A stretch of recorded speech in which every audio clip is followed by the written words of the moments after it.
Olá pessoal, sou João Vitor Wroblewski, sejam bem-vindos ao canal Filosofia da Psique.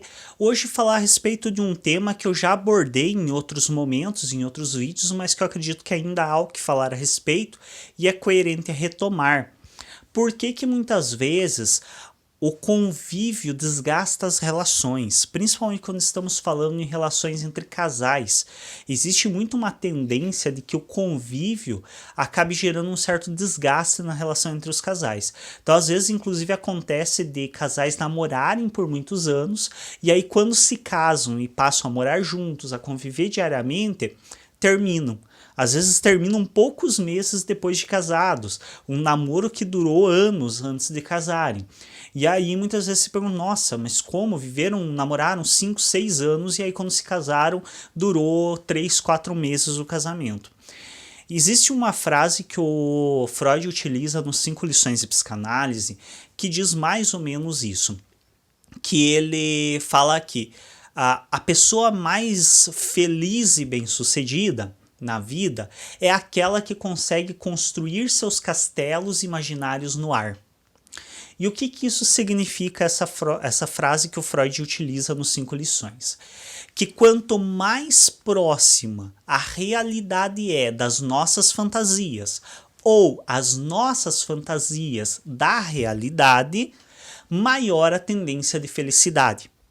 Então, se eu tenho fantasias muito incompatíveis com a realidade, e a realidade começa a se impor e destruir com essas fantasias, é quase certo o fim das fantasias e automaticamente o fim da relação. Ao mesmo tempo, se eu tenho uma fantasia mais compatível com a realidade, ou se eu levo a sorte de a realidade ser muito compatível com a fantasia, as chances de eu perdurar nessa relação são muito maiores, porque afinal é o que eu desejo, o meu desejo é satisfeito. E Onásio, um autor que eu tenho lido com um pouco mais de ênfase recentemente, ele também nos explica que sempre nos relacionamos com a fantasia de um outro. Nós não nos relacionamos com a outra pessoa. Nós nos relacionamos com a fantasia de um outro. É sempre o que eu crio a respeito da imagem daquela pessoa e não o que ela é de fato. E o que acontece? Creio que uma coisa que podemos também abordar, apesar de ser um pouco paralelo à psicanálise, também vale a pena lembrar que existem estudos da neuropsicologia que demonstram que uma paixão propriamente dita, que aquela euforia, aquela coisa mais de, eu diria, utilizando uma palavra mais correta, tesão mesmo, pelo outro, ela dura por volta de 2 anos.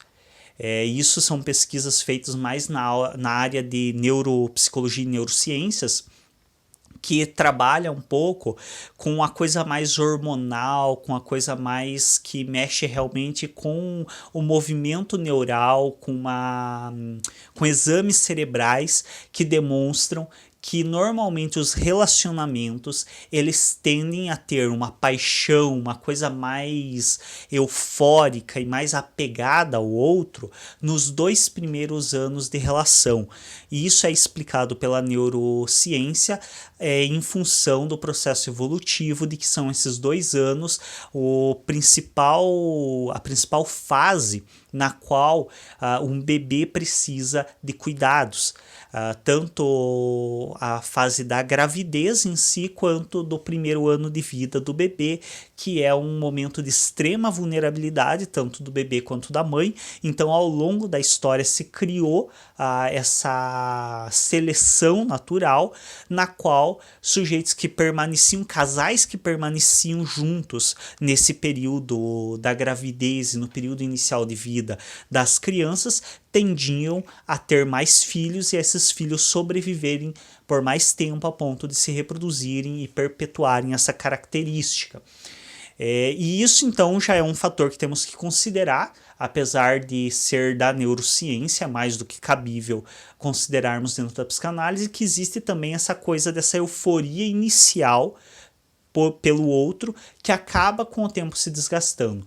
Mas mesmo a relação em si que se constrói, essa relação que alguns preferem chamar de amor, dizem que acaba a paixão, mas se cria o amor.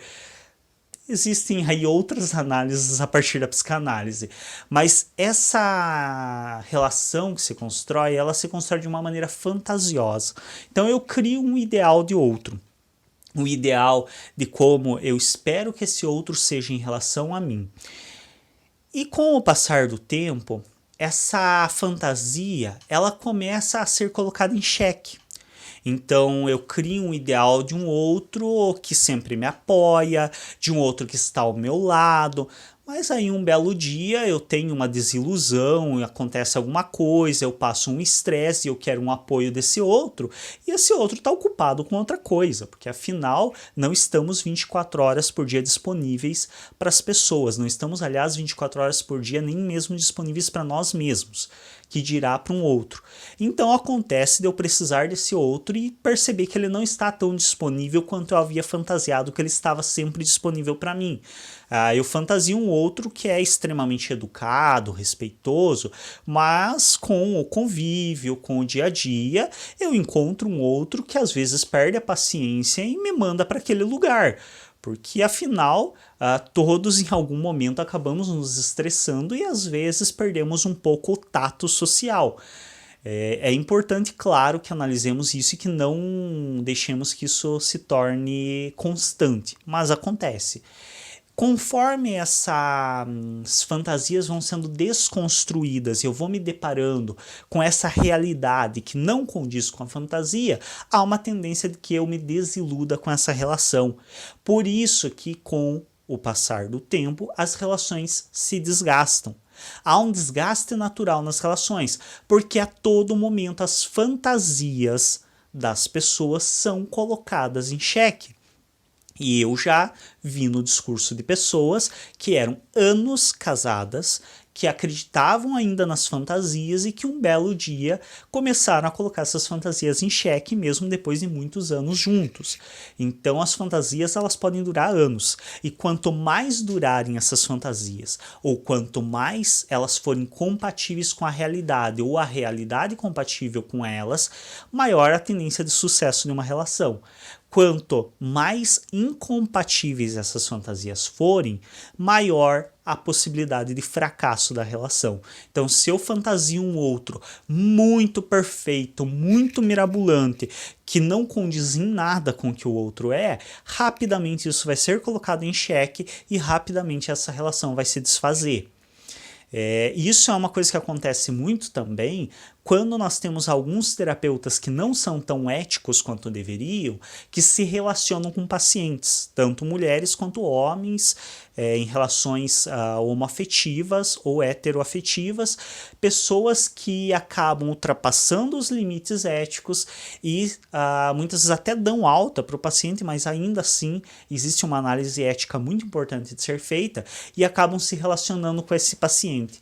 E aí o que acontece? Normalmente o que a gente tem de relatos e visualiza nos casos que sabemos que aconteceu isso, alguns deles são casos públicos, acontece que esse relacionamento dura 2 meses, às vezes menos que isso. Geralmente, dificilmente um relacionamento entre terapeuta e paciente vai durar muito tempo. Isso é quase sem possibilidades. Por quê? Porque o paciente, durante o processo terapêutico, ele cria uma fantasia de um terapeuta que é alguém extremamente controlado, que é alguém muito bem resolvido com seus conteúdos, que é alguém de uma pose extremamente séria, de uma pose bastante sóbria. Só que não é essa a realidade. Sabemos que todos temos nossos conteúdos, todos temos nossas questões mal resolvidas, inclusive os terapeutas. Só que, durante o processo terapêutico, dentro do espaço terapêutico, o terapeuta não manifesta isso, e nem pode, porque os conteúdos dele ele trabalha fora da terapia, ele trabalha na sua própria terapia e não na terapia do seu paciente. Então, o que o paciente tem acesso durante o processo terapêutico é essa imagem de um terapeuta perfeito, de um terapeuta controlado, de um terapeuta muito inteligente, muito astuto, sóbrio, que tem aquela fala mais pausada, mais calma, que tem uma fala imponente. Mas aí, quando vai para o convívio de uma relação, ele se depara com outro sujeito e não mais com o terapeuta. Ele se depara com um sujeito que perde a paciência, com um sujeito que muitas vezes se estressa, fala palavrão, com um sujeito que realmente desce do salto usando a gíria. Então, aquele sujeito que realmente perde a compostura, porque todos perdemos a compostura em determinados momentos. E isso quebra completamente aquela fantasia, aquele ideal criado do terapeuta. E por isso que quando acontecem essas relações entre terapeuta e paciente, elas acabam desandando e tendo finais bastante trágicos e, de maneira geral, finais bem rápidos. Porque é quase impossível sustentar na vida essa fantasia que o paciente cria do terapeuta, porque a fantasia que ele cria é a partir do que ele conhece do espaço terapêutico, que é praticamente nada. Ele não conhece nada do seu terapeuta. E se o paciente conhece muito do seu terapeuta, é porque esse terapeuta não está fazendo bem o trabalho dele. Porque o sujeito que tem que estar manifesto durante a terapia é o sujeito do paciente, e não o sujeito do terapeuta. É isso. Muito obrigado pela atenção durante esse vídeo. Se não for inscrito ou inscrito no canal, se inscreve. Clica em gostei nos vídeos, é de extrema importância clicar em gostei nos vídeos para nos ajudar a destacar e para fazer com que os vídeos cheguem a mais pessoas.